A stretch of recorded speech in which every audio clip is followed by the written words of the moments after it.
नमस्कार दोस्तों, जय हिंद, वंदे मातरम। राजेंद्र सिंह राठौड़ ने सरपंचों की तैयारी कर दी है।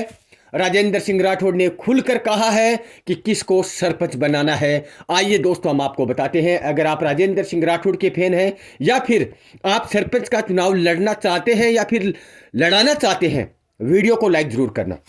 दोस्तों, विधानसभा और लोकसभा के चुनाव के बाद अब बारी है सरपंचों के चुनाव की।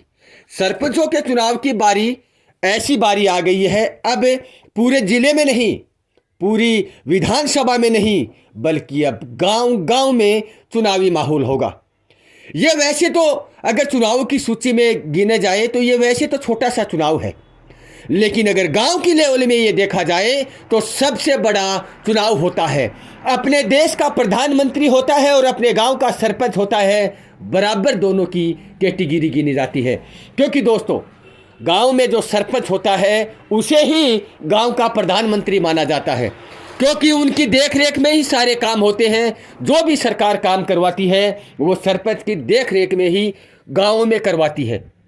लेकिन दोस्तों, राजेंद्र सिंह राठौड़ ने सरपंचों को लेकर एक बहुत बड़ा बयान दिया है।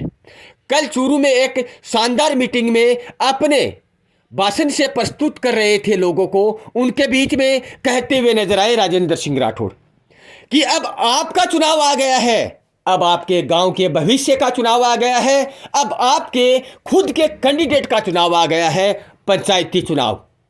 उस चुनाव को कैसे लड़ना है, किसको लड़ाना है, ये अब आप लोग तय करेंगे, न कि कोई पार्टी तय करेगी, बल्कि ये गांववासियों को ही तय करना होगा कि अपने गांव को प्रधानमंत्री किसको बनाना है। लेकिन बातों ही बातों में राजेंद्र सिंह राठौड़ एक बहुत बड़ी बात बोल गए। समझने वाले समझ गए, रहने वाले रह गए। राजेंद्र सिंह राठौड़ ने साथ में कहा कि सरपंच आप उसी को बनाना जिसको आप लोगों को भरोसा हो कि ये गांव के लायक है। लेकिन साथ में राजेंद्र सिंह राठौड़ ने यह भी कहा कि यहाँ पर राजस्थान में बीजेपी की पार्टी है, हिंदुस्तान में भी बीजेपी की पार्टी है। लेकिन दोस्तों, मैं आप लोगों से एक बात पूछना चाहता हूं कि जिस गांव में जब भी सरपंच के चुनाव होते हैं लेकिन उनके बीच में पार्टियां नहीं होती है, लेकिन आप लोग ये अनुमान लगा सकते हैं कि ये तो शायद कांग्रेस पार्टी से लड़ रहा है और ये बीजेपी पार्टी से। ऐसा होता है या नहीं, ये तो आप लोग कमेंट बॉक्स में बताइए। क्योंकि लोग पहले ही अनुमान लगा लेते हैं कि अगर ये बंदा जीत गया या इसके साथ जो जो कैंडिडेट घूम रहे हैं, जो जो लोग घूम रहे हैं, ये कांग्रेस पार्टी के लोग घूम रहे हैं। या फिर आपको ऐसा भी लगता है कि ये कैंडिडेट बीजेपी पार्टी के लिए चुनाव लड़ रहा है, जो भी बंदे इनके साथ हैं वो हमेशा बीजेपी पार्टी को सपोर्ट करते हैं। राजेंद्र सिंह राठौड़ का कहना यही था कि अब सरकार बीजेपी की है, आपको गांवों में भी सरपंच को बीजेपी के बड़काई लाना है। समझ में आया दोस्तों राजेंद्र सिंह राठौड़ क्या कहना चाहते हैं।